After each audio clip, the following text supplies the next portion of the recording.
أما بعد فأعوذ بالله من الشيطان الرجيم. بسم الله الرحمن الرحيم. إنما يعمر مساجد الله من آمن بالله واليوم الآخر وأقام الصلاة وآتى الزكاة ولم يخش إلا الله فعسى أولئك أن يكونوا من المهتدين.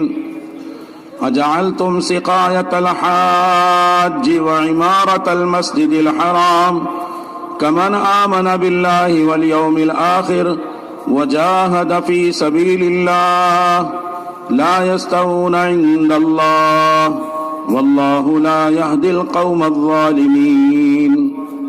صدق الله العظيم. وقال النبي صلى الله عليه وسلم عجبا لأمر المؤمن إن أمره كله له خير وليس ذلك لأحد إلا للمؤمن إن أصابته سراء شكر فكان خيرا له وإن أصابته ضراء صبر فكان خيرا له. وقال عليه الصلاة والسلام إن الله يعطي الدنيا من يحب ومن لا يحب ولا يعطي الإيمان إلا من يحب. وقال عليه الصلاة والسلام المؤمنون هينون لينون كالجمل الآنف إن قيد إن قاد وإن أنيخ على صخرة استناخة أو كما قال عليه الصلاة والسلام. قابل احترام بھائیوں، بزرگوں اور دوستوں، اللہ جل جلالہ عم نوالہ نے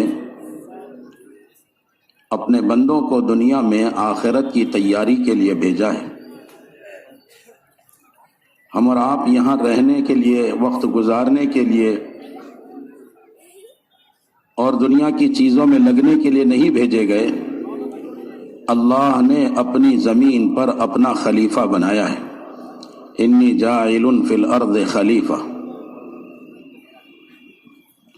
اور ساری مخلوق کو اپنے خلیفہ کے لیے بنا دی. هو الذی خلق لکم ما فی الارض جمیعا. اگر یہ نبوت والے کام پر ہیں تو وسخر لکم ما فی السماوات وما فی الارض جمیعا من، تو ساری مخلوق کو اللہ اس کے لیے مسخر کریں گے. حضرت جی شاہ مولانا محمد یوسف صاحب رحمۃ اللہ علیہ فرمایا کرتے تھے اللہ ہی ہے جو مسخر کرنے والا ہے، اور جب ناراض ہو جاتا ہے تو اللہ ہی ہے مسلط کرنے والا. وہ چاہے تو ٹھانٹے مارتا ہوا سمندر ان کی نگاہ میں قطرہ بنا دے، اور وہ چاہے تو بڑی بڑی سلطنتیں اور حکومتیں ان کے سامنے ایک مچھر کے پر کے برابر ہو جائے، مٹی کا ڈھیر ہو جائے. حضرت جی مولانا یوسف صاحب رحمۃ اللہ علیہ فرمایا کرتے تھے جیسا تم کہتے ہو کہ مردہ شیر سے نہیں ہوتا، صحابہ کہا کرتے تھے کہ زندہ شیر سے بھی نہیں ہوتا. حضرت سفینہ رضی اللہ تعالی عنہ ساتھیوں کے ساتھ جماعت میں ہیں، کشتی ٹوٹی، ایک لکڑی کا تختہ ان کے ہاتھ آیا، اس کے ذریعے کنارے سمندر کے آ گئے. وہاں لوگوں نے ان کو قید کر لیا. وہ قید سے نکلے، جنگل کو راستہ نکلا اور سامنے دھاڑتا ہوا شیر آ گیا. تو شیر سے اس طرح بات کر رہے ہیں جیسے آدمی بھٹک جائے، راستہ تلاش کر رہا ہو، کوئی آدمی مل جائے تو اس سے درخواست کرے کہ بھائی مجھے راستہ دکھائے. ایسا شیر سے بات کر رہے ہیں. وہ دھاڑ رہا ہے اور یہ کہہ رہے ہیں ٹھہر، تجھے پتا ہے میں کون ہوں؟ کہ میں رسول اللہ صلی اللہ علیہ وسلم کا غلام ہوں، اور ان کی محنت لے کر میں یہاں آیا ہوں، اور میرے جماعت ساتھ تھی اور کشتی ٹوٹی اور میں اس کا تختہ پکڑ کے کنارے آیا اور لوگوں نے مجھے قید کر لیا. بڑی مشکل سے وہاں جان چھڑا کر بھاگا ہوں اور تو میری طرف دھاڑتا ہوا آ رہا ہے. میں تو اپنی جماعت سے ملنا چاہتا ہوں. وہ شیر اپنا دھاڑنا بھول کر اپنے سر کو نیچے کر کے اطمینان سے بات سن رہا ہے. یہ ہے پھر ان کے بازو میں آ گیا اور اپنے جسم کو، دم اور سر کو ایسے نیچے کیا، گویا کہ برزبان حال یہ کہہ رہا ہو کہ اگر تم رسول اللہ صلی اللہ علیہ وسلم کے غلام ہو تو ہم ان کے غلاموں کے غلام ہیں۔ اب یہ آگے آگے چل رہا ہے اور راستہ دکھا رہا ہے۔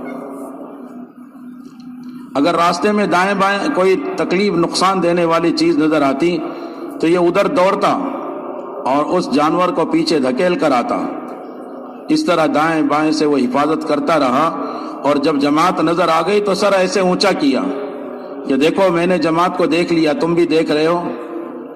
پھر سر نیچا کر کے اجازت مانگ رہا ہے کہ اگر تم رسول اللہ صلی اللہ علیہ وسلم کے غلام ہو تو ہم تو تمہارے غلام ہیں، اب ہمیں اجازت دو، ہم اپنے کام پر جائیں۔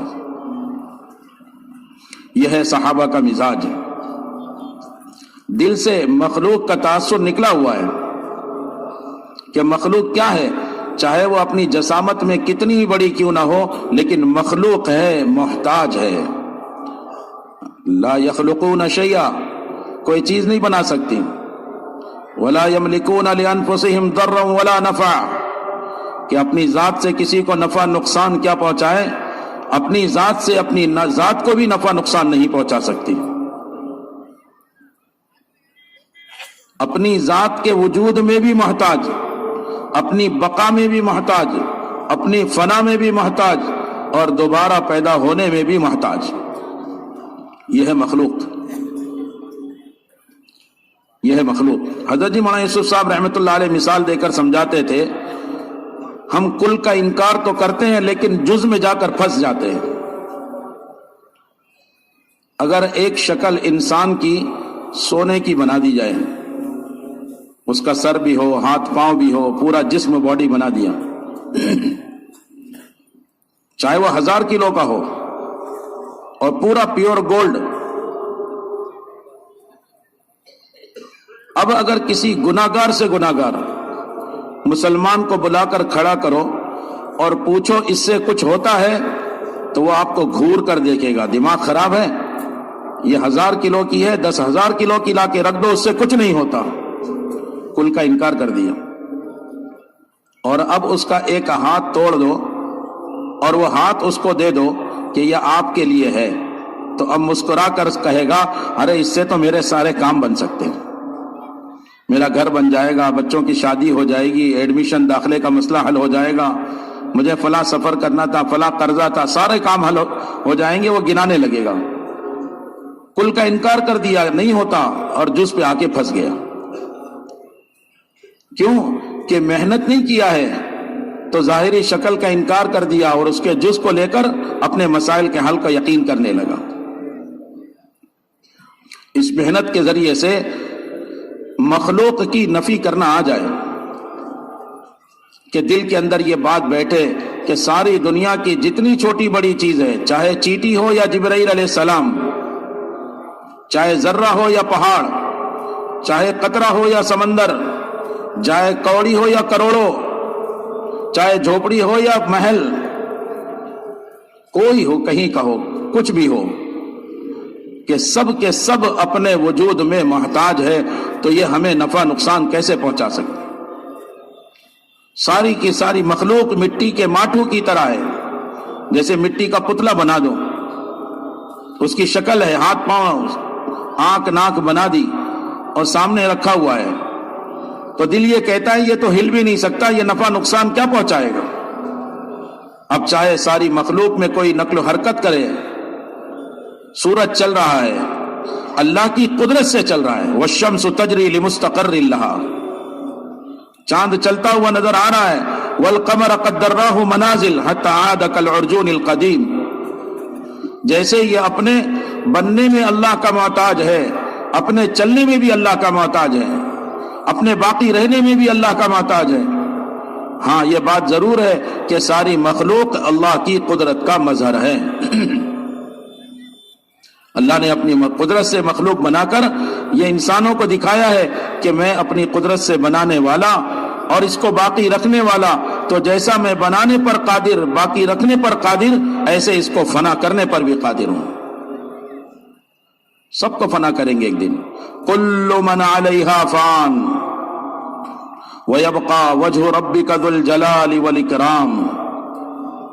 کل شیء ہالک، کل شیء ہالک الا وجہ.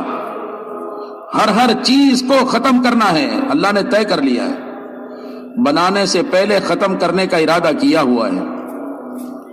جہاں جہاں سے ہوتا ہوا نظر آ رہا ہے، بس یہ آنکھوں نے ہمارے یقین کو بگاڑا ہے. آنکھوں کا دیکھنا یہ بگڑنے کا زیادہ ذریعہ بنا ہے. اور پھر آنکھوں کے قریب دماغ ہے، وہ بھی سوچنے لگتا ہے کہ ہاں یہاں سے ہو رہا ہے.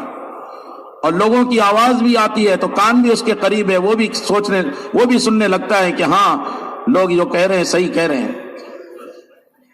اور پھر یہ زبان بھی استعمال ہونے لگتی ہے. یہ چاروں راستوں سے دل کا یقین بگڑتا ہے. اور جب انسان کا یقین بگڑتا ہے تو انسان وحشی جانوروں سے زیادہ بگڑ جاتا ہے. سب سے بڑا بگڑنا دل کا بگڑنا ہے. اس لیے کلمہ جو سکھایا گیا اس میں صاف بات ہے، لا الہ، کہ ساری مخلوق کی نفی کرو.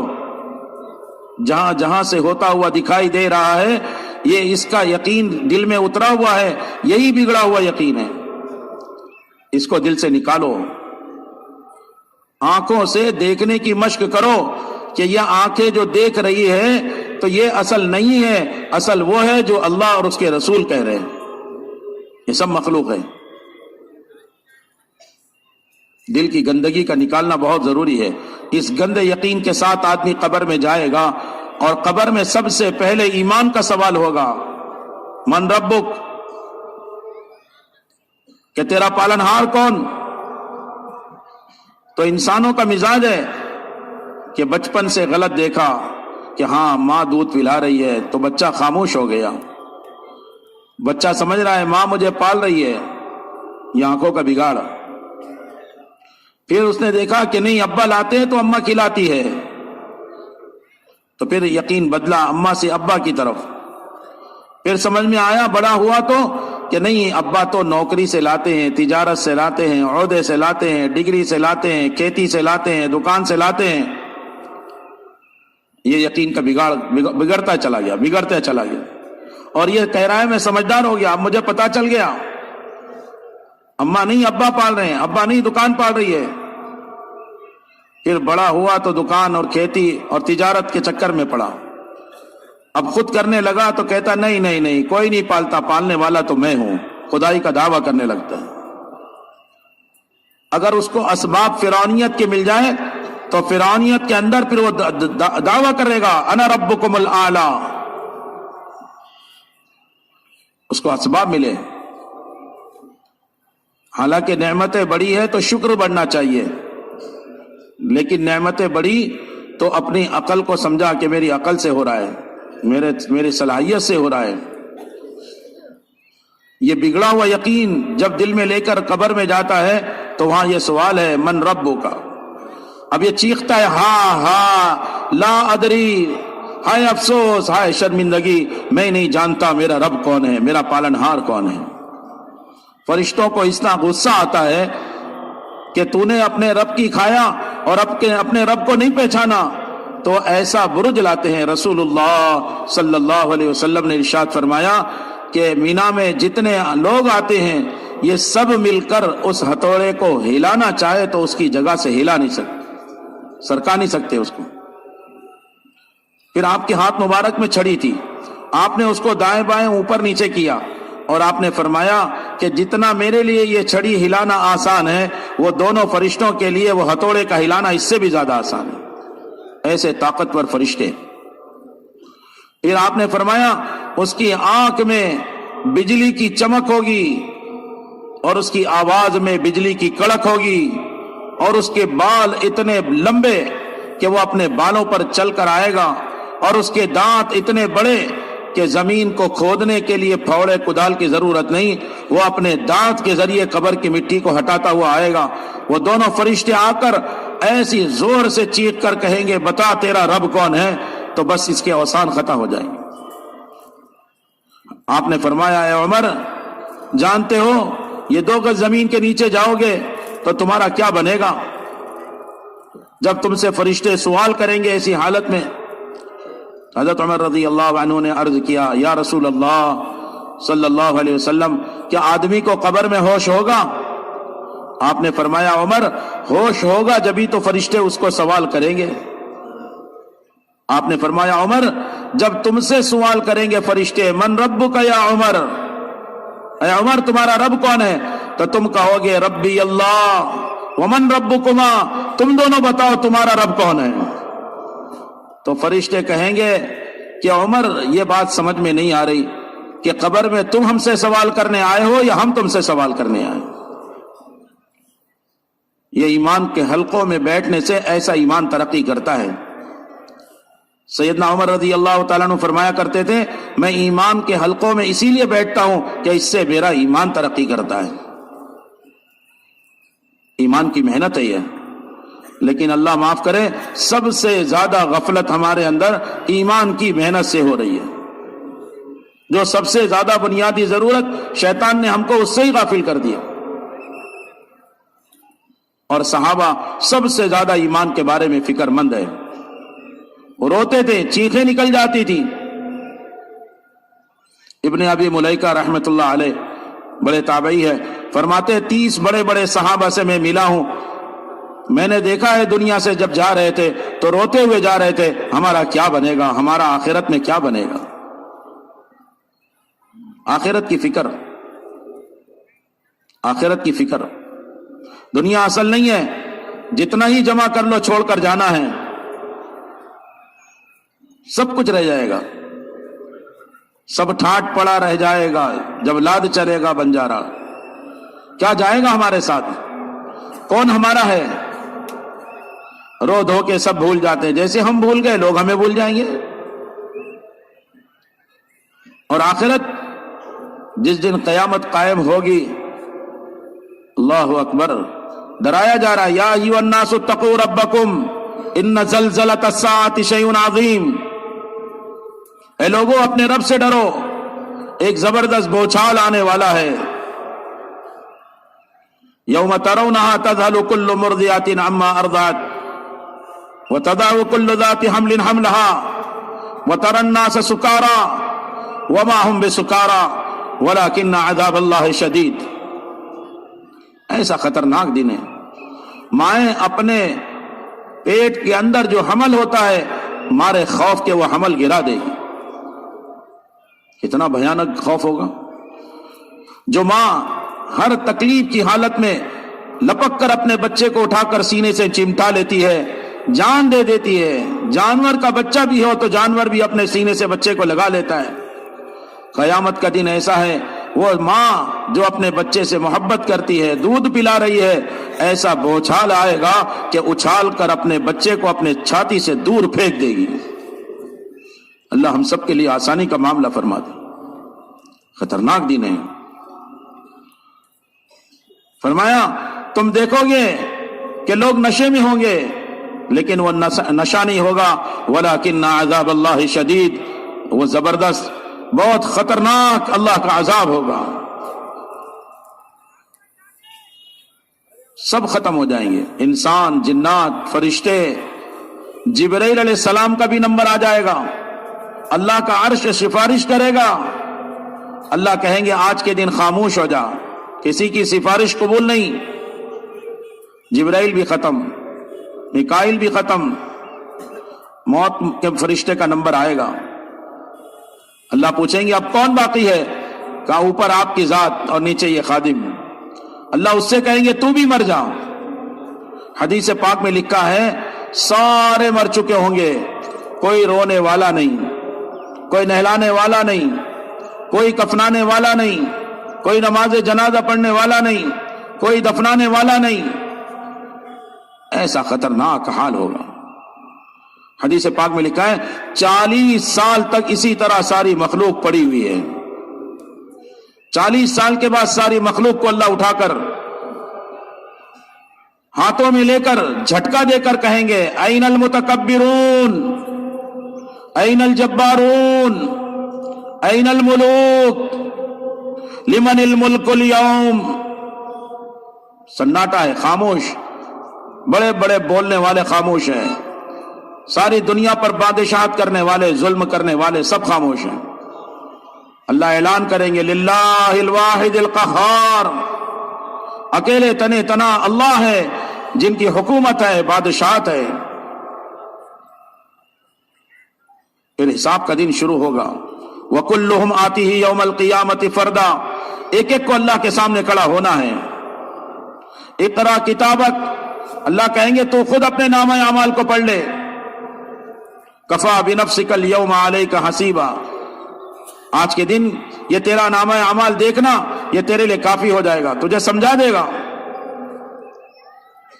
جب وہ پڑھے گا تو چیخے گا ما لہذا الکتاب لا یغادر صغیرۃ ولا کبیرۃ الا احصاها، اس کتاب کو کیا ہو گیا کہ اس نے تو کوئی چھوٹی بڑی بات، تنہائی کی، اجتماعی کوئی بات چھوڑی ہی نہیں، ساری کی ساری جمع کر لی۔ ایسا بھیانک دن ہے، اور اللہ کو قیامت پر قابو اور کنٹرول ہے۔ مالک یوم الدین، وہ بدلے کے دن کا مالک ہے، حساب کے دن کا مالک ہے۔ کوئی چھپ نہیں سکتا، کوئی چھوٹ نہیں سکتا، کوئی بچ نہیں سکتا، کوئی بھاگ نہیں سکتا، کوئی نکل نہیں سکتا۔ زبردست گرفت ہے اللہ کو، اتنا بھیانک دن اور ہم اس کو بھولے ہوئے ہیں۔ موت کو بھول گئے، قبر کو بھول گئے، آخرت کو بھول گئے، حشر کو بھول گئے، حساب کتاب کو بھول گئے، پل صراط کو بھول گئے۔ کیونکہ ایمان کے حلقوں میں بیٹھنا ہم نے کیا چھوڑا، مغیبات کے تذکرے ہی ختم ہو گئے۔ حضرت جی مولانا الیاس صاحب رحمۃ اللہ علیہ فرمایا کرتے تھے مغیبات کا تذکرہ کیا کرو، مغیبات کے تذکرے سے غیب کا یقین بڑھتا ہے۔ حضرت عبداللہ ابن رواحہ رضی اللہ عنہ اپنے بیوی کے ساتھ ہیں، تنہائی ہے، گھر کا اندر والا حصہ ہے، اور بیوی کی ران پر سر رکھا ہوا ہے، اور روئے جا رہے ہیں، بہت روئے۔ بیوی کو رحم آیا، وہ بھی رونے لگی، بیوی کو رحم آ گیا، رونے لگی۔ تو پوچھا تم کیوں رو رہی ہو؟ کہنے لگی اجی شوہر رو رہے ہیں اس لیے میں بھی رو رہی ہوں۔ وفادار بیویاں اسی طرح ہوتی ہیں، شوہر رو رہے ہیں اس لیے میں بھی رو رہی ہوں۔ تو حضرت عبداللہ نے فرمایا کہ میں تو اس لیے رو رہا ہوں، قیامت کا دن قائم ہوگا اور ہمیں پل صراط سے گزرنا ہوگا، میرا کیا بنے گا، میں گزر سکوں گا یا کٹ کے گر جاؤں گا۔ خوف ہے۔ جن کی نگاہ آخرت پر ہوتی ہے تو ان کے قدم سنبھل کر رکھتے ہیں، اور جن کی نگاہ سے آخرت اوجھل ہو جاتی ہے پھر ان کے قدم ڈگمگا جاتے ہیں۔ یہ دنیا آزمائش اور امتحان کی جگہ ہے، اس لیے ہماری محنت کا خلاصہ ہے ہم ایک ایک کی خوشامد کریں۔ ہمارے یہاں انفرادی دعوت اس محنت میں بنیادی عمل ہے۔ مسلمانوں کی خوشامد کرنا آ جائے، مسلمان کے سامنے بچنا آ جائے۔ مولانا الیاس صاحب رحمۃ اللہ علیہ فرماتے تھے جب تک کہ تم اس کی مشق نہ کر لو کہ مسلمان کے سامنے تذلل اختیار کرنے لگو، اس کی مشق نہ کر لو تب تک تم اللہ کی نگاہ میں اونچے نہیں ہو سکتے۔ اپنے آپ کو مسلمان کے سامنے کمتر سمجھنا۔ رسول اللہ صلی اللہ علیہ وسلم نے کعبۃ اللہ کے پاس آ کر کلمہ پڑھا، لا الہ الا اللہ۔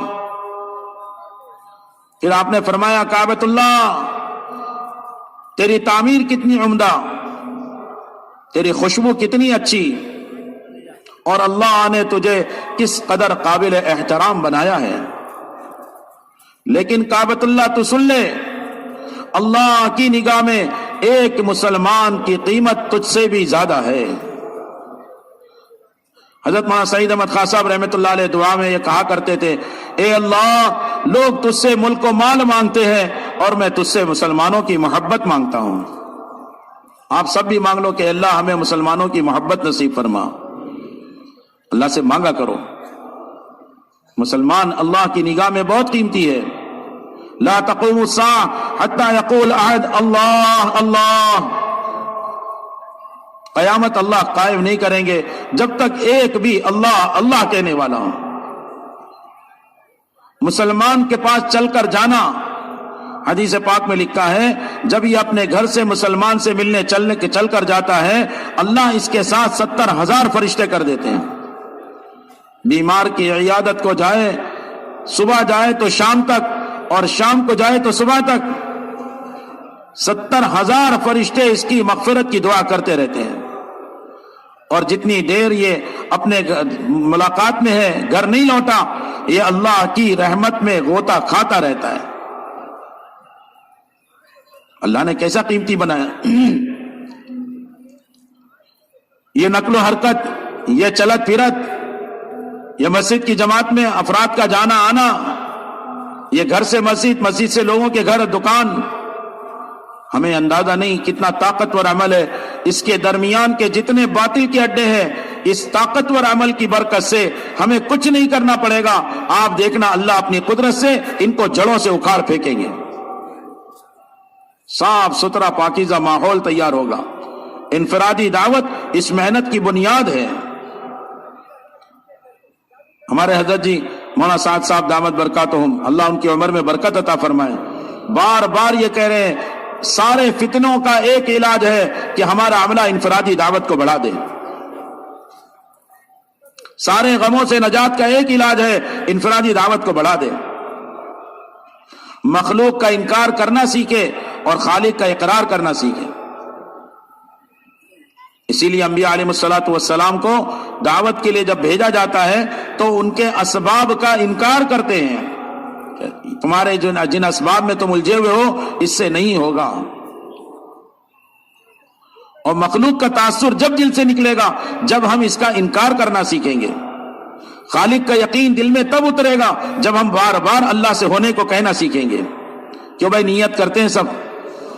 ارے انشاءاللہ بھی بڑا نیند میں کہہ رہے ہیں. سچا ارادہ ہے؟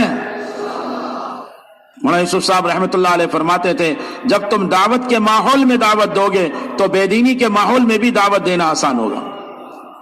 یہ ذمہ داری ہے کہ یہاں مذاکرہ سنو اور جب تشکیل کا موقع آئے تو ہم سب دعوت دینے میں لگ جائیں. صحابہ کا یہ مزاج تھا، یہاں سنتے تھے اور فوراً دعوت دینا شروع کر دیتے تھے. اتنا تیزی سے کرتے تھے کہ لوگوں کو یہ سمجھ میں نہیں آتا تھا کہ پہلے عمل ہوا ہے یا پہلے بات سنی ہے. صحابہ کا مزاج. حضرت خالد میدان جنگ میں ہیں اور دونوں طرف لشکر تیار ہے، فوج تیار ہے. حضرت خالد میدان میں آئے، سامنے سے جراجہ آ گئے. بڑے جنگجو اور بہادر آدمی تھے.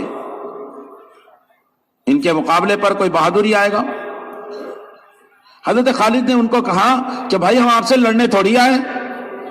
اب اس کو تعجب ہو رہا ہے کہ بھئی گھوڑا بھی ہے، تلوار بھی ہے اور دونوں طرف فوج تیار ہے، یہ کیا کہہ رہے؟ کہا جی ہاں کس لیے آئے ہو؟ کہا جی ہم تو آپ لوگوں کو ہمیشہ کی جہنم کی آگ سے بچانے کے لیے آئے. اللہ اکبر. دائی کا یہ ہوتا ہے درد غم. مولانا الیاس صاحب رحمۃ اللہ علیہ فرماتے تھے یہ نہیں کہ بھئی جنہوں نے تمہیں ستایا ہے ان سے تو انتقام کا جذبہ ہو اور جنہوں نے تمہارا اکرام کیا ہے ان کا ہدایت کا جذبہ ہو. کہ نہیں، جنہوں نے تمہیں ستایا ہے، تم پر ظلم کیا ہے، ان کے لیے تمہارے دلوں کے اندر ہدایت کا جذبہ ہو، ہلاکت کا جذبہ نہ ہو. فرماتے تھے اگر تمہارے دل میں ذرہ برابر بھی انتقام کا جذبہ آ گیا اللہ تم سے ہدایت کا کام نہیں لیں گے، ہلاکت کا جذبہ نہیں. ہمارا وطن ہو، ہمارے وطن کے لوگ ہوں، دنیا میں کہیں بھی ہوں، چاہے ان انسانوں نے ظلم کیا ہو مسلمانوں پر، ان کے لیے ہدایت کا جذبہ لینا، ان کی دنیا اور آخرت کی بھلائی کا جذبہ لینا. اس لیے کہ اصل کائنات مسلمان ہیں. مسلمان کا عمل کا اثر سارے عالم پر پڑتا ہے. اگر مسلمان کا ایمان و عمل درست ہو گیا سارے عالم کے حالات صحیح ہو جائیں گے. اگر دنیا میں حالات ہے تو ہم مسلمان یقین کریں کہ ہمارے گناہوں کا نتیجہ ہے کہ ہماری وجہ سے سارے انسان پریشان ہیں. دلوں کے اندر ہدایت کا جذبہ لے لیں تاکہ اللہ تعالیٰ کی نعمتوں سے دنیا اور آخرت میں یہ لوگ فائدہ اٹھا سکیں.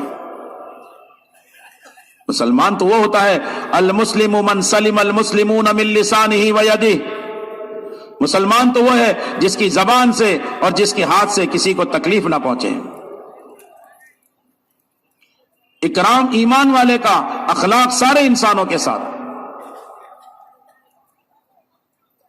کم سے کم انصاف ہو، کم سے کم انصاف ہو، یہ بات دل میں اتار لینا، کم سے کم ہمارے اندر انصاف آ جائے، آخری درجہ ہے یہ، ورنہ ظالم اور قطع رحمی کرنے والے کا عذاب اللہ آخرت میں محفوظ رکھتے ہیں، ذرا بھی کم نہیں کرتے، اور سب سے تیزی کے ساتھ جن لوگوں پر عذاب مسلط ہوتا ہے وہ ظالم اور قطع رحمی کرنے والے ہیں۔ اللہ ہم سب کی حفاظت فرمائے، اللہ ہم سب کی حفاظت فرمائے۔ ظلم نہیں کرنا، ظالم کوئی ہو، مسلمان ہو یا غیر ایمان والا، زیادہ دن نہیں بچ سکتا، اس کا آخرت کا عذاب تو محفوظ ہے، دنیا میں سخت اس کی پکڑ آنے والی ہے۔ کسی کے دندناتے ہوئے پھرنے پر تعجب نہیں کرنا چاہیے، انتظار ہو اللہ اس کو ہدایت دے دے، ورنہ اس کی تو پکڑ آنے والی ہے۔ انسانوں کے لیے ہدایت کا جذبہ دل میں صحابہ لیے پھرتے تھے، نہ کھانا اچھا لگتا، نہ سونا اچھا لگتا، نہ بیوی بچوں میں رہنا اچھا لگتا، نہ اپنے وطن میں رہنا اچھا لگتا، پھرتے تھے درد غم اور بے چینی کے ساتھ عالم میں پھرتے تھے۔ حضرت جرجا کو سمجھا رہے ہیں، ہم تمہارے جہنم کی آگ سے بچانے تمہیں آئے ہیں، تمہارے پاس آئے ہیں۔ اچھا کیا کرنا ہوگا؟ کہا چلو میرے ساتھ میرے خیمے میں۔ اب وہ تیار ہو گئے۔ دائی کا تھکنا، دائی کا مجاہدہ، دائی کی ناگوانیاں برداشت کرنا، انسانوں کی ہدایت کا جذبہ اس کے دل میں جب پیدا ہو جاتا ہے، پھر اللہ اسے ہدایت کا ذریعہ بنا دیتے ہیں۔ ہدایت اللہ کے قبضے کی چیز ہے، لیکن مجاہدے اور قربانیوں پر اللہ کو رحم آتا ہے، اور اللہ ہدایت دیتے ہیں اس محنت کرنے والے کو بھی، اور اللہ اس کو ہدایت کا ذریعہ بناتے ہیں۔ اس لیے مسنون دعاؤں میں ہے اللہم اجعلنا ہادین مہتدین، اللہ ہمیں بھی ہدایت دے، ہدایت کا ذریعہ بنا دے۔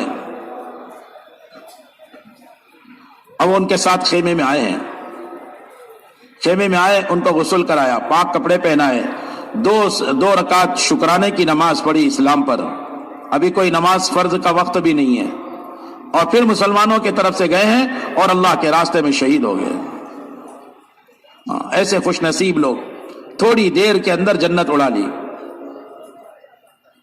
ایسے سعادت مند، ایسے خوش نصیب تیار ہوتے ہیں، دلوں کے اندر انسانوں کی ہدایت کا جذبہ ہو۔ حضرت جی مولانا الیاس صاحب رحمۃ اللہ علیہ فرماتے تھے جب تم گناہگار سے گناہگار کے پاس جاؤ گے، بدحال سے بدحال کے پاس جاؤ گے، اتنا اپنے قریب اللہ کو پاؤ گے۔ دعوت اللہ کے قرب کا بڑا ذریعہ ہے۔ فرماتے تھے جب بدحال اور گناہگار لوگوں کے ماحول میں تم جاؤ گے، شراب کے اڈوں پر، جوؤں کے اڈوں پر، کھیل کے میدانوں میں، چوپالوں میں لوگ بیٹھ کر وقت ضائع کر رہے ہیں، لایانی میں لگے ہوئے ہیں، جان و مال کو ضائع کر رہے ہیں پارکوں میں، تم جب ایسی جگہ جاؤ گے اور لوگوں کے بے دینی کو دیکھو گے تو دین کے مٹنے کا غم تمہارے دل میں ہوگا۔ فرماتے تھے جس دل میں دین کے مٹنے کا غم آ جائے گا، اللہ ایسے دل کو جہنم کی آگ میں نہیں ڈالیں گے۔ کوئی راستہ نہیں ہے اس کے علاوہ جو دین کے مٹنے کا غم پیدا ہو۔ اپنے ماحول میں، مسلمانوں کے محلوں میں، مسلمانوں کے ماحول میں، مسجدوں میں، جمعہ کی نماز میں، رمضان میں، عیدوں میں، تم تو مسلمانوں کا ماحول دیکھتے ہو، دین کے تو پھیلنے کا تمہیں ایسا نظر آتا ہے دین پھیل گیا ہے، لیکن جہاں بے دینی ہے تم وہاں جاؤ تو فرماتے تھے جب تم اپنے اسلام کو لے کر بے دینی کے ماحول میں جاؤ گے تو تمہارے دل میں اسلام کی خوشی ہوگی، اللہ نے ہمیں اتنی بڑی نعمت سے نوازا ہے۔ یہ محنت ہے، اس میں بیٹھنا نہیں ہے، ایک ایک کی خوشامد۔ مدینے پاک کا اتنا صاف ستھرا ماحول ہے، ایمان والے صحابہ، حضرت جی شاہ مولانا محمد یوسف صاحب رحمۃ اللہ علیہ فرماتے تھے کامل ایمان والے صحابہ کامل ایمان والے صحابہ سے ملتے تھے اپنے کامل ایمان کو تازہ رکھنے کے لیے۔ یہ بات نہیں ہے، یہ بات نہیں ہے کہ بھئی ہمارا تو ایمان کامل ہے، اب ہمیں کیا ضرورت۔ دھوکہ دے دے گا شیطان۔ جس کے پاس کوئی پونجی ہوتی ہے، کیپٹل، سرمایہ، تو اس کو فکر ہوتی ہے، سفر میں ہر وقت اس کا دھیان رہتا ہے اس چیز پر، کوئی چرا نہ لے، کوئی لوٹ نہ لے۔ اور جس کے پاس کچھ نہ ہو تو وہ ریلوے اسٹیشن پہ بھی پڑا سو رہا ہے پاؤں پھیلا کے، اس کو کیا خبر کہ کیا کوئی چیز کا نقصان ہوگا۔ صحابہ کے پاس ایمان کی قیمتی دولت تھی، ان کے پاس ایمان کا پہاڑ تھا، تو وہ فکر مند تھے کہ ہمارے ایمان کو نقصان نہ پہنچے۔ آج ایمان کی محنت نہ ہونے کی وجہ سے ہم ایمان کے بارے میں غافل ہیں، اس لیے انفرادی دعوت یہ ایمان کا کمال پیدا کرے۔ ہاں، ایمان کا کمال پیدا ہوتا ہے ایمان کی دعوت سے۔ اللہ تعالیٰ کی طرف سے غیبی تائید، غیبی نصرت، غیبی مدد متوجہ ہوتی ہے۔ اس ایمان کی دعوت دینے والے کے لیے اللہ تعالیٰ ایسے حالات لائیں گے کہ مدعو کو ماننے پر مجبور کر دیں گے۔ آپ تشریف لے جا رہے جنگل سے، ایک صاحب دیہاتی وہاں سے گزرے، آپ نے پوچھا کہاں کا ارادہ ہے؟ کہا اپنے دیہات جا رہا ہوں، گاؤں قبیلے میں۔ آپ نے فرمایا کہ مجھ سے کوئی خیر لے لو اور 2 گواہی دے دو، ایک اللہ کے ہونے کی اور محمد میں اللہ کا رسول ہوں صلی اللہ علیہ وسلم اس کی۔ تو انہوں نے تھوڑی دیر میں فوراً یہ بات پلٹ کر کہی، کیا جی آپ کی بات تو ٹھیک ہے لیکن آپ کی بات کا گواہ کون ہے؟ آپ کی بات کا گواہ کون ہے کہ میں 2 گواہی دوں؟ آپ نے وادی کے کنارے اشارہ کیا کہ دیکھو وہ جو درخت نظر آ رہا ہے نا، وہ گواہی دے گا میری بات کی۔ اب یہ تعجب سے دیکھنے لگے۔ آپ نے اس وقت اس درخت سے کہا، وہ درخت زمین پھاڑتا ہوا آپ کے پاس آیا اور 3 بار گواہی دی، آپ اللہ کے نبی ہیں، آپ جو بات فرما رہے ہیں سچ فرما رہے ہیں۔ اللہ کی گواہی، نبی کی گواہی۔ اس کو دوبارہ کہا، وہ چلا گیا اپنی جگہ۔ اب بدو سے پوچھا، دیہاتی سے بتاؤ۔ وہ کہنے لگے، جی آپ کی بات کا گواہ مل گیا ہے، اشہد ان لا الہ الا اللہ وانک رسول اللہ، میں گواہی دیتا ہوں اللہ کے سوا کوئی معبود نہیں اور آپ اللہ کے رسول ہیں۔ لیکن اس دیہاتی نے 2 بات بہت اچھی کہی۔ ایک بات تو یہ کہا کہ میں نے آپ سے بات قبول کر لی، اب اپنے قبیلے میں جا رہا ہوں، ان کو جا کر تیار کروں گا۔ فوراً دعوت دینے کا مزاج، یہ سارا مجمع نیت کرے کہ انشاءاللہ آج سے ہم بھی دعوت دیا کریں گے۔ اب دعوت دینے کا مزاج ایسا ہونا چاہیے۔ اور دوسری بات یہ کہی، حضور اگر وہ تیار ہو گئے تو ان کو لے آؤں گا آپ کے پاس، اور اگر وہ تیار نہیں ہوئے تو میں آپ کے پاس آ کر پوری زندگی یہ کام کروں گا۔ یہ ہے اصل کام کرنے والوں کو کام پر استقامت جو ہوگی نا، وہ استقامت صحابہ کو سامنے رکھنے سے ہوگی۔ حضرت جی شاہ مولانا محمد الیاس صاحب رحمۃ اللہ علیہ فرماتے تھے، کام کرنے والوں کی نگاہ جس قدر صحابہ پر ہوگی، صحابہ کی سیرت پر ہوگی، فرمایا کام کرنے والوں کو کام پر اتنی بصیرت ہوگی، اور جس قدر بصیرت ہوگی اسی کے بقدر اس کو استقامت بھی ہوگی۔ اس لیے کام کرنے والوں کو ہر وقت اپنی نگاہ میں صحابہ کو رکھنا چاہیے کہ صحابہ نے ایمان کی محنت کیسے کی ہے۔ مدینہ پاک کا ماحول تھا، ایک ایک آدمی کی خوشامد کر کر کے وہ مسجد کے ماحول میں لایا کرتے تھے۔ اگر ہم نے مسجدوں کو آباد کر لیا تو اللہ تعالی ہماری حفاظت کریں گے، حفاظت کا وعدہ ہے۔ مسجدوں کے آبادی یہ ہماری آبادی کا ذریعہ ہے، اور مسجدوں کی ویرانیاں ہماری ویرانیوں کا ذریعہ ہے۔ اللہ ہم سب کی حفاظت فرمائے۔ ہر وقت مسلمان کو 2 خطرہ ہے، بہت ڈرنا چاہیے۔ اگر ایک اس نے اپنی نماز نہیں صحیح کی تو نماز بددعا دیتی ہے۔ اس نے نماز پڑھی اور اس کے منہ پر مار دی گئی، نماز ادھر گری اور بددعا دی، اے اللہ اس کی وجہ سے میں برباد ہوئی ہوں، تو بھی اس کو برباد کر دے۔ کسی دشمن کی ضرورت رہ گئی؟ اور اگر مسجدوں کو ویران کیا گیا تو مسجدیں بددعائیں دیتی ہے، اے اللہ انہوں نے ہمیں ویران کیا، تو بھی انہیں اجاڑ دے، انہیں ویران کر دے۔ جنوب کے ایک علاقے میں 4 مہینے کی پیدل جماعت چل رہی تھی، اور بے دینی کا ماحول، بستی ہے دیہات، اور مسجد بستی کے کنارے ہے، اور وہاں یہ حال ہے کہ تالا لگا ہوا ہے، شراب کی بوتلیں پڑی ہوئی ہے۔ جوان لڑکے جب جماعتوں میں نکلے، 20-25 سال کے بچے، یہ جب وہاں گئے انہوں نے یہ حال دیکھا تو کارگزاری ان کو سنائی نہیں جا رہی، ہچکیاں مار مار کے رو رہے. یہ درد و غم لے کر آئے ہیں. بے دینی کے ماحول میں جانے سے دین کے مٹنے کا غم ملے گا. اور جب قربانیوں کے ساتھ پھریں گے تو قربانیوں کے ساتھ پھرنے سے اللہ کے دین کو سارے عالم میں زندہ کرنے کا حوصلہ بلند ہوگا. حوصلے تو کمزور تب ہوتے ہیں جب نقل و حرکت بند ہو جاتی ہے. جتنی نقل و حرکت بڑھتی ہے اتنے حوصلے بلند ہوتے ہیں. اپنے اندر حوصلوں کو بلند کرنے کے لیے نقل و حرکت ہے. اپنے مسجد کی روزانہ کی محنت میں نقل و حرکت، ہفتے کے گشتوں میں نقل و حرکت، مہینے کے 3 دن میں نقل و حرکت، سالانہ چلے 4 مہینوں میں نقل و حرکت، 5 مہینے بیرون اور 2 ماہ مستورات میں نقل و حرکت، سارے عالم میں جانے کا جذبہ. یہ صحابہ کا جذبہ تھا. دن بھر گھوڑوں کی پیٹوں پر سوار ہے، لمبے لمبے سفر کر رہے ہیں، اور رات کو مصلے کی پیٹ پر سوار ہے. مصلوں پہ سوار ہو کر گھنٹوں اللہ سے گڑ گڑا کر مانگ رہے ہیں. دعوت کیا ہے؟ اللہ کی بات اللہ کے بندوں کو خوشامد کر کے سمجھانا، یہ ہے دعوت. اور دعا کیا ہے؟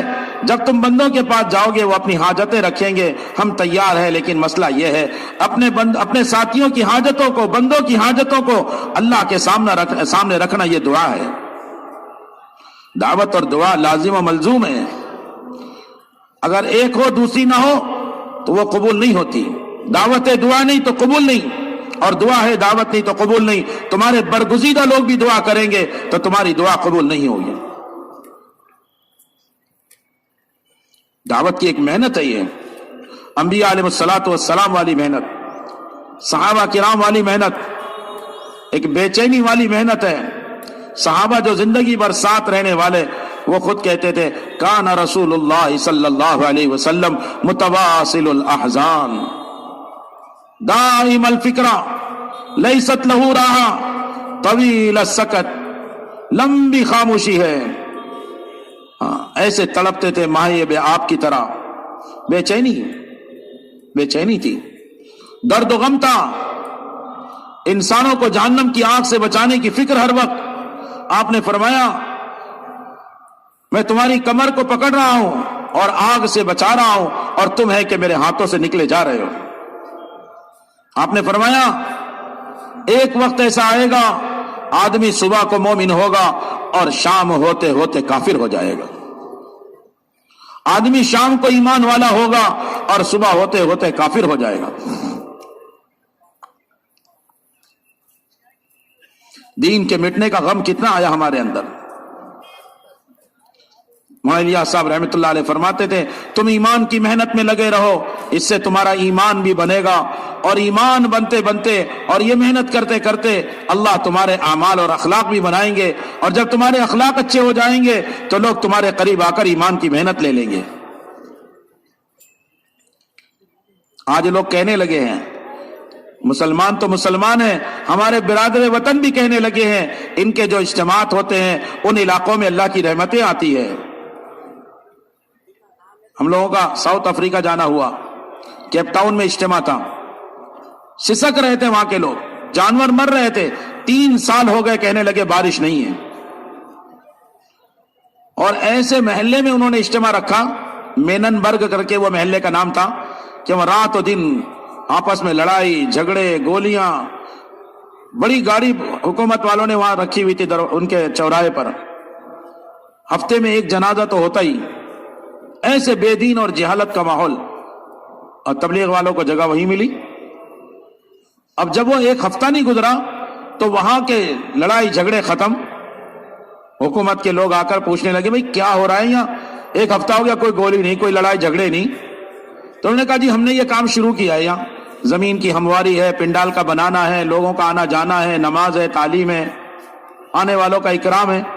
وہ تو پنڈال بنانا ایک بہانہ ہوتا ہے، لوگوں کو اس میدان میں لا کر سمجھانا ہوتا ہے کہ دیکھو ہم سب مل کر چاہے کتنے ہی بڑی تعداد میں جمع ہو جائے، ہم کوئی نعرے اور کوئی کسی کے خلاف بات نہیں کرتے، ہم تو سب کو اللہ کے سامنے محتاج بنا کر پیش کرتے ہیں. اے اللہ اگر تو راضی ہو گیا تو کام بن جائے گا. کہا نا یہ تو بات تم لوگوں کی اور جگہ بھی ہوتی ہے، اس سے ہر جگہ کی کارگزاری اچھی ہے. ایک ہفتے میں تمہارا ابھی اجتماع نہیں شروع ہوا اور یہ ماحول بن گیا. کہا ابھی تو ہمارے تقریباً 30-32 دن اور باقی ہے. 40 دن پہلے تقریباً وہ زمین کے ہمواری کا کام شروع کیا تھا. انہوں نے اتنا اطمینان کیا. اللہ کے فضل سے اجتماع پورا ہوا, دعا پوری ہوئی, جماعتیں گاڑیوں میں بیٹھ رہی تھی. جو موسلا دھار بارش شروع ہوئی ہے تو لوگ آ کے ان سے مصافحہ کرتے اور ان کا شکریہ ادا کر رہے تھے کہ یہ تمہارے اعمال کی برکت ہے کہ 3 سال سے جو بارش رکی ہوئی تھی اللہ نے برسا دی. ہاں, مولانا الیاس صاحب رحمۃ اللہ علیہ فرماتے تھے تسخیر عالم کا نسخہ دے دیا ہے اللہ نے ہمیں, سارے عالم کو مسخر کرے گا. مسلمانوں کے پاس جو اعمال ہے وہ طاقتور عمل ہے. اگر یہ زمین پر کلمہ پڑھے, عرش پر نور کا ستون ہے, 7ویں آسمان سے کتنی بلندی ہے اللہ کے علم میں ہے, وہ نور کا ستون ہل جاتا ہے. ایک کلمے میں یہ طاقت ہے. اس کے اعمال کے اندر کتنی طاقت ہے. اگر یہ نماز پڑھ لے اور قاتل خنجر لے کر کھڑا ہوا ہے اور اس کی دعا پر اللہ آسمان سے فرشتہ اتار دے اور ایسا مارا اس کو کہ اس کو راکھ کا ڈھیر کر دیا, اور اس کے نماز کے انتظار میں ہے. نماز کے بعد کہہ رہا ہے کہ اگر تیری طرح کوئی نماز پڑھے اور دعا کرے, ہم آسمان کے فرشتے اس کی مدد کو اترنے کو تیار ہیں. وہ ایمان, وہ اعمال کی طاقت, وہ اخلاق, وہ ہمدردی اس کے دل میں. اگر یہ ماں باپ کی خدمت کر لے, آخرت میں جو ملنا ہے ملے گا, دنیا کے اندر رحمتوں اور برکتوں والی زندگی گزارے گا. دیکھنے میں آ رہا ہے چاہے غیر ایمان والا ہے, مسلمان نہیں ہے, اس نے اپنے ماں باپ کا ادب احترام کیا تو اس کے گھر کے اندر بھی بہت سکون کی زندگی گزر رہی ہے. آخرت میں جو ہوگا اس کے لیے الگ بات ہے.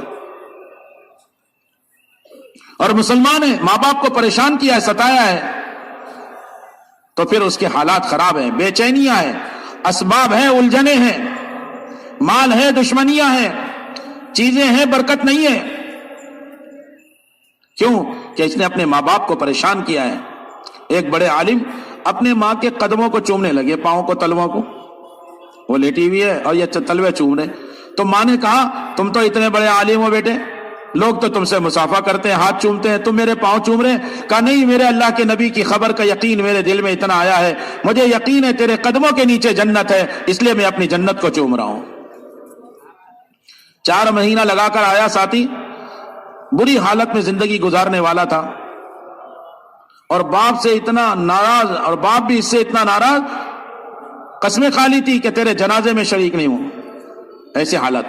4 مہینے میں بہت رویا, بہت پھوٹ پھوٹ کر رویا. واپس آیا تو باپ کھڑا ہوا تھا, ایک دم قدموں میں زمین پر لیٹ گیا, مٹی میں, اور پیر پکڑ لیا, ہچکیاں مار مار کے رو رہا ہے, ابا میں پیر نہیں چھوڑوں گا, مجھے معاف کر دو, مجھے معاف کر دو. باپ کو اتنا رحم آیا, نیچے بیٹھ کے بیٹے کو اٹھایا, اپنے سینے سے لگایا, اور سارا مجمع جمع ہے, اور دونوں باپ بیٹے پھوٹ پھوٹ کر رو رہے اور ایک دوسرے سے معافی مانگ رہے. یہ محنت سے اندر سے زندگیاں بدل رہی ہے, لوگ توبہ کر رہے ہیں. مائیں جن کے لیے بد دعا کرتی تھی اولاد کی, اللہ کرے یہ برباد ہو جائے, اس نے ناک میں دم کر کے رکھا ہے. آج ان کو اس جوان کو محلے سے گزرتے ہوئے لوگ اپنی آنکھوں کو ٹھنڈک پہنچاتے ہیں. کیسا جوان ہے, کیسا با اخلاق ہے, گزرتا ہے تو سلام کرتا ہے, نماز کا پابند ہے, اذان سے پہلے مسجد کو چل دیتا ہے, حلال کمائی میں لگتا ہے, آنے والی جماعتوں کا ساتھ دیتا ہے. یہ زندہ ہو رہا ہے. آپ نے اسی لیے صحابہ کو سمجھایا تھا بیوی کے منہ میں لقمہ دینا بھی صدقے کا ثواب ہے. اللہ کے راستے میں اتنا پھر رہے ہیں کہ ایسا نہ ہو بیوی سے محبت رغبت ختم نہ ہو جائے.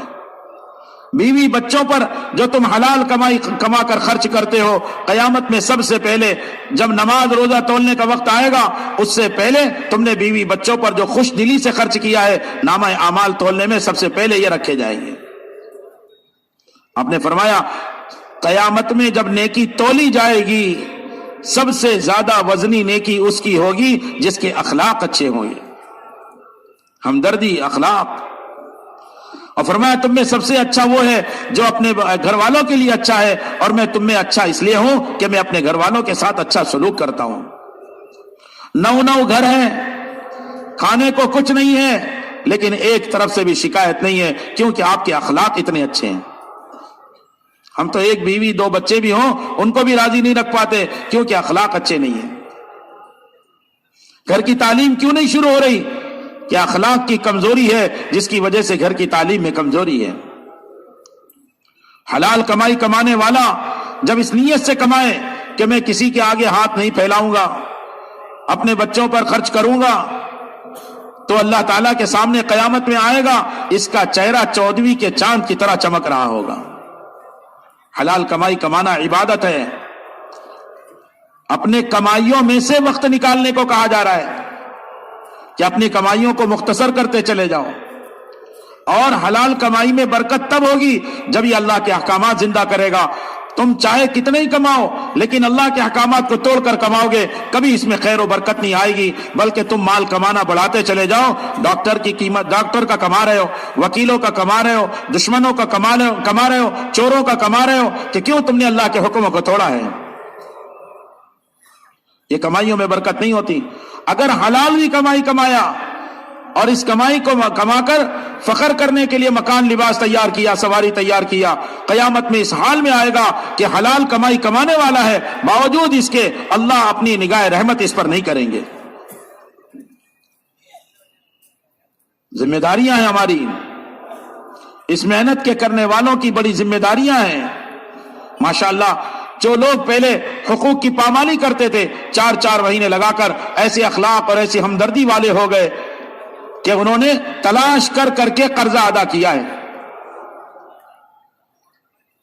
ہمارے ایک ساتھی انتقال ہو گیا، اللہ تعالیٰ ان کی مغفرت فرمائے، ان کے درجات کو بلند فرمائے. غربت کی حالت میں 30-35 سال کی زندگی گزاری. 35-40 سال کے درمیان اللہ نے حلال کمائی دی. تلاش کر کر کے مارکیٹ میں جا کر لوگوں کا قرضہ ادا کیا تو لوگ قرضہ ہاتھ میں لے کر ان کی آنکھوں میں آنسو. کیا ایسے لوگ بھی دنیا میں زندہ ہیں جو 10 سال کے بعد لا کر قرضہ ادا کر رہے ہیں؟ ہم تو بھول بھلا گئے تھے. انہوں نے جا کے ایک ایک کا قرضہ ادا کیا، پھر رشتہ داروں پر احسانات کرنا شروع کیا.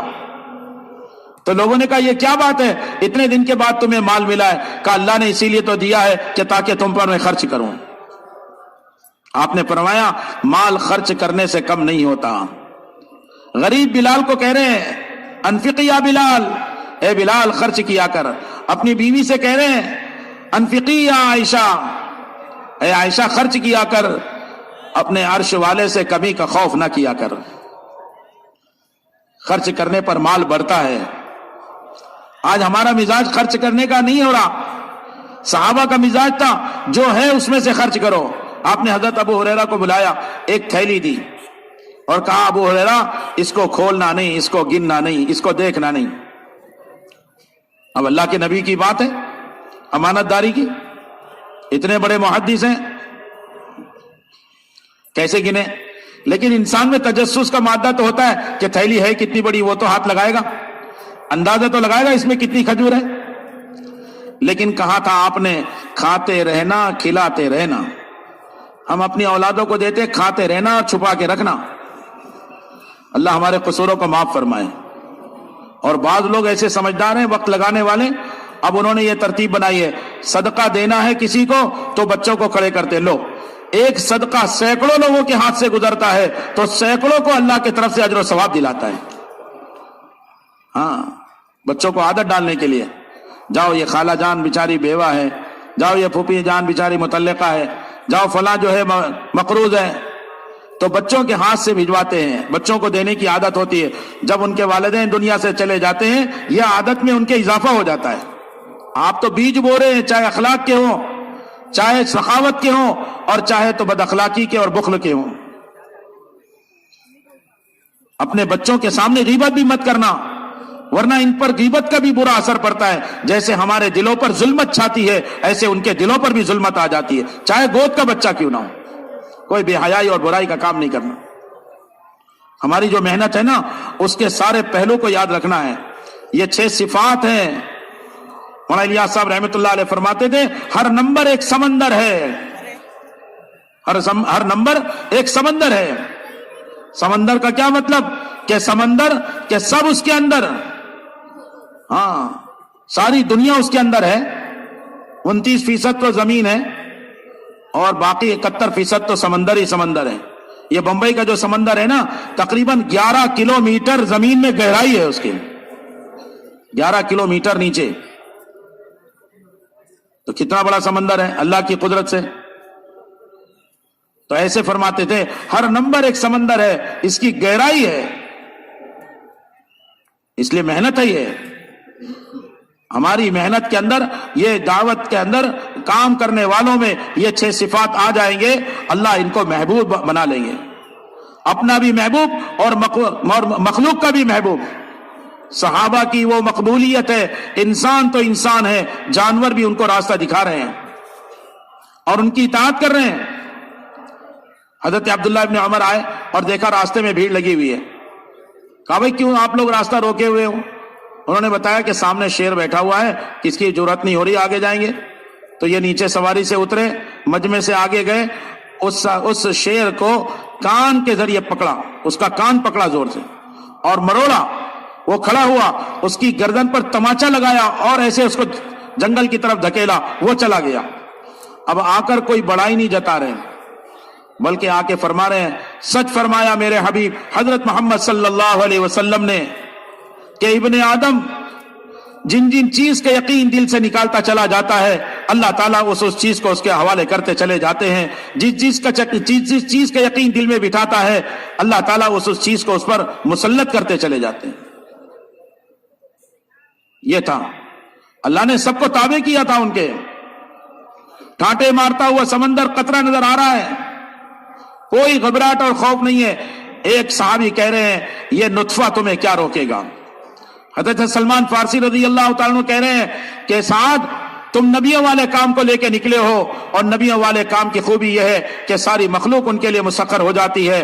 تم اسی کام کو لے کے نکلے ہو، نبی نہیں آئے ہیں لیکن تم اس کام کو لے کے آئے ہو. یہ بات تو طے ہے کہ سمندر تمہیں نہیں ڈبائے گا، لیکن ایک بات یاد رکھنا کہ تمہاری پوری جماعت میں ایک آدمی بھی گناہ گار نہیں ہونا چاہیے. انبیاء علیہ الصلوۃ والسلام کے واقعات میں ہے کہ بارش نہیں برساؤں گا. یا اللہ کیا بات ہے؟ کہ تم میں ایک آدمی گناہ گار ہے. اب موسیٰ علیہ السلام تو جلالی ہیں، غصے میں آ گئے کہ بھئی مخلوق پریشان ہے اور ایک آدمی کی وجہ سے. کہا اٹھ کر نکل کر چلا جائے. ابھی وہ نکلا بھی نہیں اور بارش اللہ نے موسلا دھار برسا دی. کہا یا اللہ ابھی تو یہ بات ہوئی اور ابھی وہ کوئی آدمی گیا نہیں اور بارش. کہا جس کی وجہ سے روکا تھا اسی کی وجہ سے برسایا ہوں. کیا ہو گیا؟ کیا اس نے مجھ سے چپکے سے صلح کر لی ہے، دل ہی دل میں مجھ سے معافی مانگ لیا ہے. اللہ ہم سب کو بھی اس کی توفیق عطا فرمائے، چپکے سے ہم دل میں معافی مانگ لے. اللہ پوری امت اور انسانیت کو ہدایت دے دے. حضرت سعد سے کہا کہ تمہاری جماعت میں ایک آدمی بھی گناہ گار نہیں ہونا چاہیے. حضرت سعد نے اپنی سواری منگائی، اس پر سوار ہوئے. ایسا بڑا مجمع ہزاروں کا، ایک طائرانہ نگاہ ان پر ڈالی. جو آدمی ذمہ داری کا بوجھ لے گا تو اللہ تعالیٰ اس کی مدد کرتے ہیں. ذمہ داری کا بوجھ لینے کی بقدر اللہ کی مدد آتی ہے. یہ 2 بنیادیں یاد رکھنا، اپنا اور اللہ کا معاملہ صحیح کر لینا، اللہ ہمارا اور مخلوق کا معاملہ صحیح کریں گے. اور دعوت کے تقاضوں کا بوجھ لیتے چلے جانا، اللہ تعالیٰ ہماری مدد کرتے چلے جائیں گے. جتنی ذمہ داریاں اڑو گے اتنی مدد ہوگی. خوش نصیب بن جاؤ گے اگر آپ یہ طے کرو کہ ہمیں اپنی مسجد کو مسجد نبی کے نمونے پر لانا ہے. خوش نصیب ہو جائے گا وہ آدمی، جوان بوڑھا نیا پرانا، اس نے طے کر لیا ہے میری مسجد کو رات و دن آباد کرنا ہے، ایک ایک کی خوشامد کے چکر میں لگا ہوا ہے. خوش نصیب ہوگا میری مسجد سے جماعت ملکوں کے لیے بنے، ذریعہ یہ بن جائے گا. حاجی عبدالوہاب صاحب رحمت اللہ علیہ بہت بڑے اللہ والے، وہاں الیاس صاحب رحمت اللہ علیہ کا زمانہ پایا. وہ فرمایا کرتے تھے نظام الدین کی بات کو اگر کوئی بچہ بھی چلانا شروع کرے گا اللہ اس کی مدد کریں گے اور وہ بات چلا دیں گے. خوش نصیب بنو، سعادت مند بنے، اپنے آپ کو پیش تو کریں، ذمہ داریوں کا بوجھ تو لیں. کیسے شب گزاری، پوری مسجد کی جماعت پہنچے، کیسا ماہانہ جوڑ کہ ساری مسجد کی جماعت آئے، اور کیسے ہمارا اشرے چلے قدیمات کا جوڑ کہ بھئی سارے جوڑے اس میں پہنچ جائیں، اور آنے والی جماعت کا رات و دن ساتھ دینا. ایک ایک عمل کتنا قیمتی ہے. خوش نصیب لوگ ہوتے ہیں جو آگے بڑھ کر ان کاموں کو اپنے ذمے لیتے ہیں. اور جب ذمہ داری کا بوجھ لوگے نا، اللہ ساتھیوں کے حالات بھی کھول دیتے ہیں. بعض مرتبہ نظام الدین میں ہم لوگ پہنچتے ہیں، کرناٹک جانا ہوا تھا، باگل کوٹ کا اجتماع، اور وہاں حضرت تشریف لائے. ہم لوگ ایک دن پہلے پہنچ گئے تھے سب لوگ، اور وہ بات جو ابھی کسی کے مذاکرے میں نہیں آئی، آتے ہی پہلی بات کا سوال کیا کہ یہ کیسے ہوا بھائی؟ سارے لوگ پریشان، کس نے شکایت کی؟ کبھی شکایت کون کرتا؟ ابھی تو آ کے حضرت قدم رکھے اور بیٹھتے ہی مشورے میں بیٹھے. اللہ ذمہ دار پر، اس کی قربانی پر، اس کے ذمہ داری کا بوجھ لینے پر ساتھیوں کے حالات احوال کھول دیتے ہیں. حضرت سعد نے جب ایک طائرانہ نگاہ ڈالی، آ کر کہا سلمان فارسی رضی اللہ تعالیٰ عنہ سے، اے سلمان، اللہ کا شکر ہے میری پوری جماعت میں ایک آدمی بھی گناہ گار نہیں ہے. میری پوری جماعت میں ایک آدمی بھی گناہ گار نہیں ہے. یاد رکھنا، اہل باطل 3 جال پھینکتے ہیں. اپنے آپ کو چوکن نہ رکھنا، چوکن نہ رہنا، اس لیے کہ چوکن نہ رہنا ہر خیر کی کنجی ہے. 3 بار جال پھینک رہے ہیں، برسوں کا ان کا یہ پرانا جال ہے. اس میں ان کو معلوم ہے مسلمان کا پاؤں پھنسے گا تو پھر اللہ کی مدد ہٹے گی. سب سے پہلے بے حیائی کا جال پھینک کر مسلمانوں کو گناہ میں لگانا چاہتے ہیں. صحابہ کا وہ مزاج تھا، تنہائی ہو اور خوبصورتی ہو، لیکن کبھی ان کی نگاہ اس پر بھی نہیں جاتی تھی. عبداللہ ابن حذافہ سامی کو روم میں جب قید کیا گیا تو پہلے دن ان کو کمرے میں بند کر دیا گیا. خوبصورت دوشیزہ یورپ کی خوبصورت جوان لڑکی، اداؤں والی، اس کو چھانٹ کر ان کے پاس بھیجا، لے جاؤ. حرام گوشت، خنزیر کا، شراب، شباب، دروازہ بند. دن رات وہ اپنی پوری ادائیں پیش کر رہی ہے. لیکن عبداللہ ابن حذافہ سامی ہے، اللہ اکبر، عرب کا جوان ہے، سفر کا تھکا ہوا ہے، بھوک اور پیاس نے گھیرا ہوا ہے، لیکن کیا مجال ہے. تنہائی میں بھی اللہ کا خوف اللہ ہمیں بھی نصیب فرما دے. اللہ سے ہم مانگے، اے اللہ حضرت عبداللہ ابن حذافہ سامی جیسا ایمان عطا فرما دے. تنہائی کا تقوی اللہ سے مانگنا. حضرت عبداللہ ابن حذافہ سامی 3 دن تک اس خاتون کے ساتھ تنہائی میں کمرے میں ہیں. 3 دن کے بعد وہ عورت آئی ہے بادشاہ کے پاس اور ناراض ہو کر کہنے لگی، الی این ارسلتنی الی حجر او خشب، کہاں بھیجا تھا مجھے؟ پتھر کے پاس یا لکڑی کے پاس؟ 3 دن ہو گئے اس جوان نے مجھے نگاہ اٹھا کر بھی نہیں دیکھا ہے. یہ ہے تو باطل ایک جال یہ پھینکتا ہے گناہوں کا، بے حیائی کا. ہمیں بھی بچنا ہے اور ہمیں اپنے عملے کو بھی بچانا ہے. اتنا مشغول کر دو، اتنا کام دو کہ کہیں ادھر ادھر جانے آنے دیکھنے کی فرصت ہی نہ رہے. سنبھالو اپنے عملے کو، کام کی بھی نگرانی، عملے کی بھی نگرانی ذمہ داری ہماری. عملہ تیار کرنا اور عملے کو کام سمجھانا اور عملے کو نظام الدین کے تقاضوں پر مشغول کرنا ہماری ذمہ داری ہے.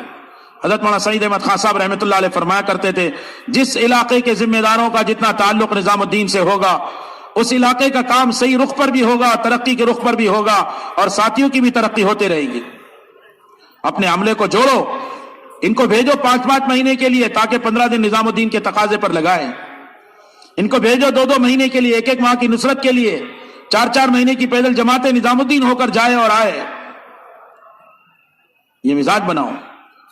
جتنا صحابہ کا تعلق مرکزیت سے تھا ان کی حفاظت تھی، کوئی ان کو اچک نہیں سکتا تھا.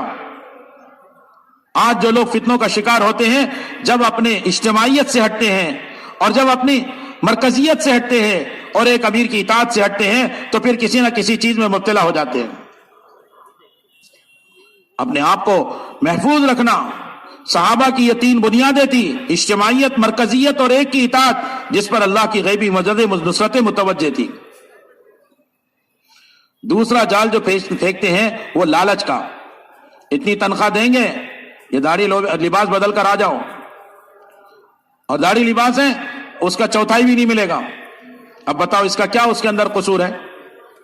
لیکن امتحان ہے یہ. لوگ جمتے ہیں.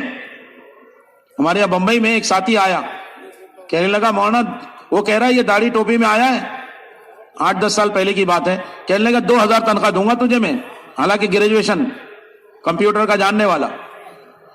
اس نے کہا داڑھی ٹوپی نکال کے آؤ, لباس بدل کے آؤ, تو میں 25,000 روپے دوں گا میں. تو میں نے کہا پھر تیرا کیا ارادہ ہے؟ کہا میں تو آپ کو خبر دے رہا ہوں, مشورہ تھوڑی کر رہا ہوں. میں 2000 کی نوکری کر سکتا ہوں, اللہ اس میں میری حاجتیں پوری کریں گے. ایسے منحوس 25,000 مجھے نہیں کمانے ہیں. وہ جرأت پیدا ہوتی ہے. 4 مہینہ لگا کر آیا تھا بہار بکسر میں, پیدل 4 مہینے پھر کر آیا. تو یہ لالچ کے مختلف پہلو ہے. ہمیں اندازہ نہیں ہوگا کس قسم کی لالچ آ رہی ہے, کہاں سے آ رہی ہے. یہ شور نے ہمیں برباد کر کے رکھا ہے. تو لالچ سے اپنے آپ کو بچانا. اور تیسری چیز پھر یہ دھمکی لائیں گے. حضرت عبداللہ ابن حذافہ کے سامنے پہلے لالچ, آدھی سلطنت دے دوں گا, آدھی تمہاری آدھی میری, خوبصورت جوان لڑکیاں تمہاری, مال اور عہدہ تمہارا, کوئی تمہیں نہیں چھیڑے گا, تمہارے مقابلے پر کوئی آئے میں تمہارا ساتھ دوں گا. کرنا کیا ہے؟ کرنا یہ ہے کہ تم اسلام چھوڑ دو. یہ پورا اسلام چھوڑنے کی بات کر رہے ہیں. اللہ اکبر. اللہ ہمیں تمہیں یقین نصیب فرما دے, صحابہ جیسا یقین نصیب فرما دے. حضرت جی شاہ مولانا محمد الیاس صاحب رحمۃ اللہ علیہ فرمایا کرتے تھے, صحابہ کی جان و مال کے بے قیمت ہونے نے ساری دنیا میں دین کو زندہ کر دیا تھا. آج مسلمانوں کی جان و مال کے بے قیمتی ہونے نے ساری دنیا سے دین کو اجاڑ کے رکھ دیا. حضرت عبداللہ ابن حذافہ سامی نے کہا, ارے تیری آدھی نہیں پوری سلطنت اور عرب کی بھی سلطنت مجھے مل جائے, اور پھر مجھے یہ کہا جائے کہ پلک جھپکنے کے برابر ایمان چھوڑ دے, اللہ کی قسم میں نہیں چھوڑنے کا. لالچ میں آ جائیں گے. اچھا پھر بھائی دیکھ لے آؤ, پانی کھولنے لگا, 2 آدمیوں کو اس میں ڈالا گیا کہ دیکھ لو حشر یہ ہونے آئے. لے گئے تو دیکھ کے قریب جا کر رونے لگے. اس نے بلایا, کیا تم رونے لگے؟ آخر بات سمجھ میں آئی نا؟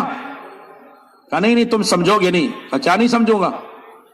کہا جی جو میرے دل میں بات ہے تجھے کیا سمجھ میں آئے گی؟ جیسے ہم کہتے ہیں 4 مہینے لگے, کہا نہیں لگے. کہا پھر تیرے کیا سمجھ میں آئے گی؟ تو لگا پھر سمجھ میں آتی ہے. انہوں نے کہا تیرے سمجھ میں نہیں آئے گی. کہا کیا بات ہے بتا تو دو.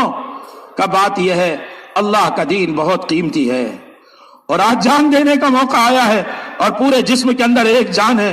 میری تمنا یہ ہے میرے جسم میں جتنے بال ہے اتنی میری جانیں ہوتی, میں اس دیکھ کے قریب کھڑا ہو جاتا اور تجھے دکھاتا, ایک ایک کر کے ساری جانیں دے دیتا, مگر اسلام کو نہیں چھوڑتا. یہ قربانی کا جذبہ, یہ جان و مال لگانا, اپنی جان و مال کو بے قیمت کرنا, تب جا کر اللہ کا دین نگاہوں میں دلوں میں قیمتی بنتا ہے. تو یہ جال پھینکے جاتے ہیں, اور لوگوں کو مسلمانوں سے زیادہ معلوم ہے جب مسلمان گناہ میں پڑتے ہیں تب اللہ کی مدد ہٹتی ہے, اور جب مسلمان اللہ کے دین پر آ جاتے ہیں پھر اللہ کی مدد ہمارے خلاف آ جاتی ہے. یہ جو محنت ہے, یہ جو اجتماع ہے, یہ ساری بھاگ و دوڑ ہے. ایک طرف تو ایمان کی محنت میں ہم قربانیوں میں بڑھ رہے ہوں, ایک طرف اعمال میں صفات میں پابندی میں بڑھ رہے ہوں, اور ایک طرف ہم اخلاق میں ہمدردی میں بڑھ رہے ہوں. سارے انسانوں کے ساتھ ہمدردی کا جذبہ ہے ہمارے دلوں میں, کسی کے لیے بدلے کی بھاونا نہیں ہے, سب کے لیے خیر خواہی کا جذبہ ہے. صحابہ اللہ کے راستے میں پھر رہے ہیں, یہاں تک کہ جان جانے کا خطرہ ہے, ایسے ماحول میں ہے, لیکن جو عمل رسول اللہ صلی اللہ علیہ وسلم سے سن لیا پھر اس کو نہیں چھوڑتے تھے. حضرت علی رضی اللہ تعالیٰ عنہ کی تسبیحات فاطمہ جنگ کے میدان میں بھی نہیں چھوٹی ہے. اماں عائشہ نے چاشت کی نماز پوری زندگی نہیں چھوڑی ہے, حالانکہ دونوں چیزیں کوئی فرض اور واجب نہیں ہیں, لیکن آپ کی بات کا اتنا یقین تھا کہ جو بات لے لیتے تھے پھر وہ پابندی ہوتی تھی. ترقی اس طرح ہوتی ہے, قربانی پر قربانیاں. ایک تو یہ ہے بھئی ہر سال 4 مہینے پر آ گئے, ماشاءاللہ بڑی اچھی بات ہے, اور تقاضے سارے عالم کے ہیں. ہمارے حضرت جی بڑے درد سے یہ بات کہہ رہے ہیں کہ امت تمہارے سالانہ چلے کا انتظار نہیں کرے گی, جب موت کا وقت آئے گا تو بغیر کلمہ نماز کے دنیا سے چلے جا رہی ہے. ہم سالانہ چلے کے انتظار میں, اور تقاضا اتنا ہے. ایک ملک والوں نے تو کہا, انڈونیشیا والوں نے کہا ہمارا ملک 12 لاکھ مسجدوں کا ملک ہے, 16-17 ہزار جزیرے ہیں, تم ہندوستان کی ساری جماعتیں ہمارے وہاں ڈال دو تب بھی ہماری پیاس نہیں بجھے گی, اتنے تقاضے ہیں. عالم کے تقاضے ہیں. مانا کہ 60-70 ہزار 75,000 جماعتیں ہندوستان سے نکل رہی ہے, ہزاروں جماعتیں مردوں عورتوں کی ملکوں میں جا رہی ہے, لیکن آپ دیکھو تقاضے اس سے کئی گنا زیادہ کے ہیں. زندگیاں بدل رہی ہے, لاکھوں کا مجمع جمع ہو رہا ہے, لیکن کروڑوں کا مجمع ابھی پیاسا پڑا ہوا ہے. ہاں یہ بات تو ٹھیک ہے, پہلے پورے ہندوستان کے لوگ جمع ہوتے تھے تو اس کا 10واں حصہ نہیں ہوتا تھا. پھر یہ ہوا صوبے کے لوگوں کو جمع کریں, اب یہ ہوا کہ بھئی پرانوں کو جمع کرو, نئےوں کو جمع کرو, تو کہاں سے لائیں اتنی بڑی جگہ, اتنا سنبھالنا کہاں سے لائیں؟ امت اٹھ کر آ رہی ہے, خوش نصیبی ہوگی قربانی دینے والے تھوڑی سی قربانی پر آگے بڑھیں. حضرت جی شاہ مولانا محمد الیاس صاحب رحمۃ اللہ علیہ فرماتے تھے, جب تک تم ہر سال 4 مہینے پھرنے کو جزو زندگی نہیں بناؤ گے, تب تک تم ایمان کا مزہ نہیں چکھ سکو گے. ایمان کی حلاوت, ایمان کا ذائقہ قربانی دینے پر ملے گا. ایک تو ہر سال 4 مہینے پھرنے کے, اور سارے عالم کو آپ نے دعوت دیا ہے. ہم ہندوستان کے لوگ میزبان ہیں, سارے عالم کے لوگ ہندوستان ملک کو بڑی عظمت کی نگاہ سے دیکھتے ہیں. کہیں جاؤ کہتے ہیں آپ ہندوستان سے آئے, وہ پیشانی کا بوسہ لیتے ہیں, ہاتھ چومتے ہیں, ایسے عظیم ملک سے تم آئے ہو. ہمارے ملک کی جو ان کے دلوں کے اندر عزت ہے, ساری دنیا کے لوگ آنے کی تمنا کرتے ہیں. ابھی ملک کے پرانوں کا جوڑ تھا, 26-27 ملک کے لوگ مشورے میں آئے, اور ایک سال میں 90 ملکوں کے لوگ آئے ہیں, اور 17,000 سے زیادہ لوگ آئے ہیں.